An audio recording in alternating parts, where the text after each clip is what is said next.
trucking. It's been a minute since I made a video.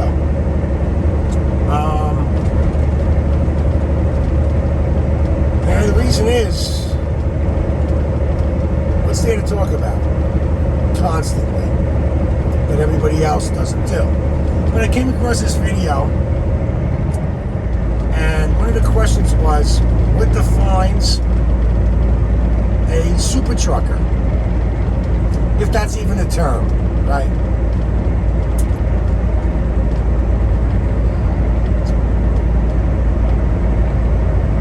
I have no idea what defines a super trucker. But I think I have some idea what a super trucker could be. And I don't think it's doing 80 miles an hour down the mountain. I think that's just chaos. That's just things that can go wrong real quickly, real fast.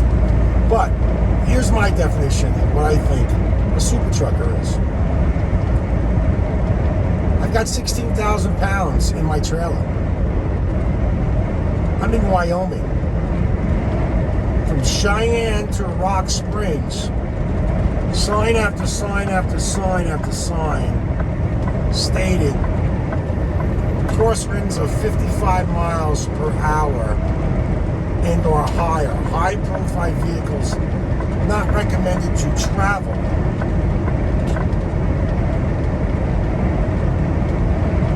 Well, I got a load that needs to be in Utah tomorrow morning. Before I took this load, I looked at going either south of Wyoming or north of Wyoming, 90 to 94 down to 15. The only problem was going south was an extra 741 miles, so that's not happening. And going north was an extra like 390, 400. Well, I don't have the time to do that. I don't. When I got the load, it's 1,535 miles from Indiana. I had delivered a load that morning, and I burnt up like 2 hours of my clock. So now I'm down to roughly 9 hours. It's now during the day. So going through Gary, Indiana was okay. But stop and go, stop and go, stop and go, and all those stop and goes add up to, losing time. So I got about 375 miles in that day. I ended up stopping at Walcott, Iowa. Hit my tent, got up, looking down the road. I made it to Sydney, Nebraska. So from Sydney, Nebraska, I am now going to try to make it, I will, to Phillips 66, exit 365 on 15 in Utah. I've got 2 hours and 47 minutes. I still got to take a half hour, which gives me back 3 hours change. I'm only about 220 miles from there. Again, I've got 16,000 pounds in the box. That's it. 16,135. Okay, so let's get back to the question, what is a super trucker? I don't know if there really is, but listen, I'm a pretty humble guy. I don't care who does what does who. Let me tell you something. My lower back is on fire. I was so tensed up, so focused that I could feel the muscles in my chest, arms, abs, legs contracting. I was, for the best analogy, pooping my pants. Would I recommend someone doing it? Well, obviously, I made it out okay. There was times I had to go down to 35 miles an hour. I was all over the road. I've never been through Wyoming with 16,000 pounds in a box. I'm just trying to give you guys a vision of what the first, I would say about 130 miles from Cheyenne. As soon as I got past the Walmart DC in Cheyenne, that's when it all started. And all the way to Rock Springs. And I really was going to shut it down. At one point, I had a piece of black ice, and a wind gust happened to hit me on the side. And I literally, swear to God, saw my trailer kind of go out a little bit. Luckily, I was only doing 42 miles an hour, and the old wise tale, or old timers tell you, is just mash the fuel pedal to get that trailer to come back into your lane. Well, I did a combination of that and probably hit dry pavement. I got lucky. It ain't no skill. I happen to have the big guy in the sky, whether you believe religious or not, intervened. Faith intervened, because they could have got ugly real fast. And really, at that point in time, I was contemplating on just saying, hey,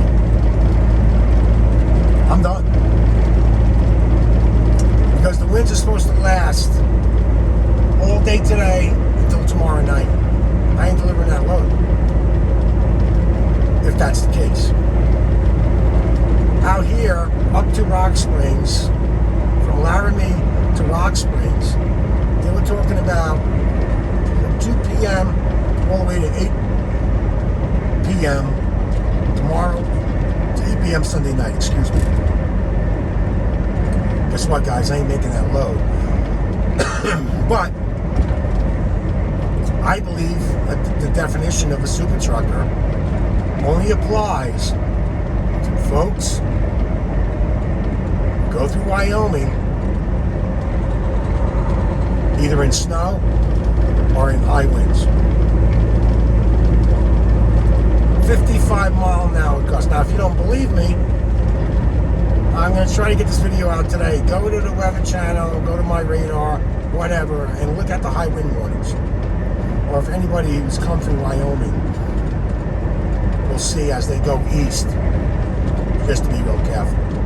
Them side winds are no effing joke. And then what makes it worse is that these things got skirts on them. So that becomes just, wind got nowhere to go but push your trailer over. And believe me, the last thing I want to do is put a truck on its side, right? I don't want to do that. Nobody wants to do that, you know. But if it did happen, I would probably get blamed for it. In fact, I know I would get blamed for it because you knew better, because there had been warning signs posted. So did I take a chance? I took a chance. But I knew as the day went on, it was going to get worse, worse, and worse, and worse. I pride myself in getting the load there on time and safe. And again, I'm not trying to blow my own horn, but I believe today was one of the scariest days of my 4.5 year career with Prime as a truck driver. Doesn't matter, Prime, Swift, doesn't matter. As a truck driver, driving a 53-foot trailer and a sleeper tractor. Today was the scariest day that I've ever had. And hopefully it will be the last. Now, again, the argument goes, what should I have done, right? In hindsight. No guts, no glory, right? You gotta kind of grab your, for a man, you gotta grab your groin area, and what do you got, right? Again, I'm not trying to be cocky, but I did use common sense. Kept looking at the Weather Channel. Not when I was driving. I pulled over to pee because I was nervous several times. And just needed to, if I swore that there's no way I can go another 120 miles in this conditions, I wouldn't have went. I ain't suicidal. I'm not a kamikaze pilot. I want to live tomorrow, see the next 30 years. But I figured my truck and trailer empty is about 32,000 pounds. 16, they're talking about anything under 40,000, keep off the roads. So I met that criteria. I was over it by roughly 8,000 pounds. What I did do was I slid the tandems back to almost the last hole. So when the wind blew from the side, it's always sideways. You know, it's one thing if the wind's shooting in your face, you're just going to lose a lot of MPG, or it's in your back, you're going to gain a lot of MPG. But these side winds that come through Wyoming, Nebraska, and such, you know, out west, they're deadly. You can feel that truck rock back and forth. I felt like shaking baked chicken in a bag without the breadcrumbs. I don't recommend it. You know, I mean, it all depends on your level of driving, your ability. But I certainly wouldn't recommend somebody newer. Turn down the load. How about that? Turn down the load. I knew there was no snow coming until Monday. So I knew that the weather was fine. I didn't realize the winds until I stopped yesterday night to see what was going on in Wyoming. And when I started seeing all those high wind warnings, I'm like, okay, as the day progresses, like I mentioned, it's going to get worse, worse, and worse. Let me get out of here as soon as my 10's up. So I left at 2 o'clock on the nose, mountain time. And so far, I live to tell about it. But again, everyone's definition, everybody's ability levels are different. 41,000 pounds, so you got nothing to worry about. 32,000 pounds in the box, you got nothing to worry about. 16,000 pounds, you better be on your game.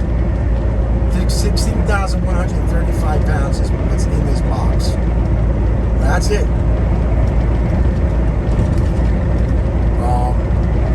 And the winds were violent. That's all I can say.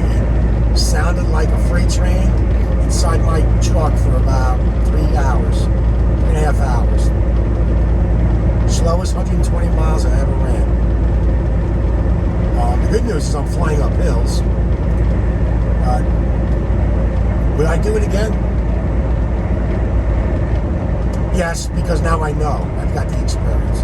I know that this truck, the way I have it set up, forget about the truck, the way I have it set up, the trailer, with the weight I've got on, I can make it through those wind gusts of 45 to 55 miles an hour. Now, this afternoon they call for 65 plus. No. I'm sort of brave, but I ain't that brave. And nor I didn't fall off the turnip truck last night. No way, Jose. No way. I was on the phone with my buddy Scott, and I lost him at some point, driving through to Wyoming, but I was giving him minute-to-minute play-by.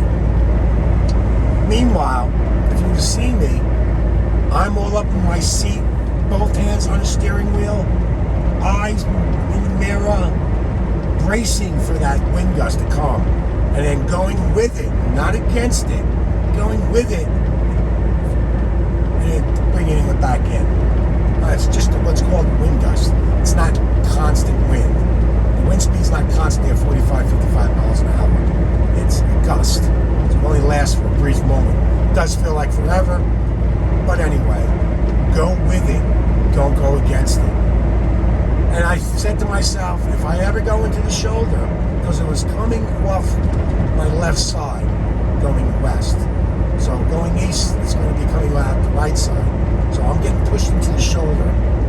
Now that's another question. Would I be doing this during the day, even if the wind speeds didn't change going east? The answer is no, because the chance of me going into the left lane is too high. We gotta shut it down. We gotta make the phone call. Can't do it. Can't do it. That becomes so. You gotta weigh those scenarios out. And again, I say today, I earned my stripes. I earned the title of a super trucker. Not how fast, not how pretty your truck is, not how big your stack is, not how big your tanks are. It's driving through the only state in the country that don't belong in this country, Wyoming, in wintertime, with wins, with no weight. That defines a supercharger. If anybody feels they should argue with me or think they have another idea, feel free to post a comment. But, hey, that's my definition of a supercharger. If there is even. Let's just say there is. Because people call themselves superchargers. No, I don't have an 18 speed, 13 speed. I've got an automatic with 12 with 12 gears. Did I use Jake brakes? Bet your ass I used Jake brakes. Not on the Black Ice though. I used my Jake brakes. That's a whole other story for another day. But anyway, I'm happy I'm alive. I'm just, part of this video is, not being serious. I'm a humble guy, but I can't believe what I did today, and to make a video and talk about it. There's, like I said, 3-4 times I was ready to pull it over. I said, you know what? Inch by inch, foot by foot, yard by yard, mile by mile, we'll get there. We'll get to Rock Springs, and then she'll subside. And finally got there. My hands hurt from the gripping of the steering wheel. I'm going to sleep like a baby tonight. My back, like I said, my lower back is sore. My legs are pumped up. No cruise control, by the way, if anybody's thinking that. No, it's all foot on the pedal so I can react fast. I'm doing no cruise control in that kind of wind. No. You've got to be ready to take your foot off that pedal and bring her back home. So anyway, listen. Hope maybe one or two of you guys got some gems out of this story. But again, at the end of the day, you've got to be honest with yourself and your ability to drive one of these trucks, not knowing how it's going to react. Like, I know how it's going to react when I'm 35,000 pounds, 32,000 pounds in high winds, because I've done it numerous times. Not when I had, again, 16,135 pounds. And if you knew it was in my trailer, you'd be laughing. But I'm not going to say it. It's air. Ultimately, it's 16,000 pounds of air. BigH is out. Stay safe. Decision time. Make good decisions. And you will get through it. Peace out. Oh, by the way, truck's running good. Been home since my last video for got a toothache while I was on the road. Did turn her around. Thank God I was able to deal with that because I was all the way in west of Springfield, Missouri, when it all happened. But we survived. We got it done. We got it taken care of. Been back on the road now for about 5 days. Again, truck's running great. Thank God, finally. Yeah. Peace out, folks. Good luck out there.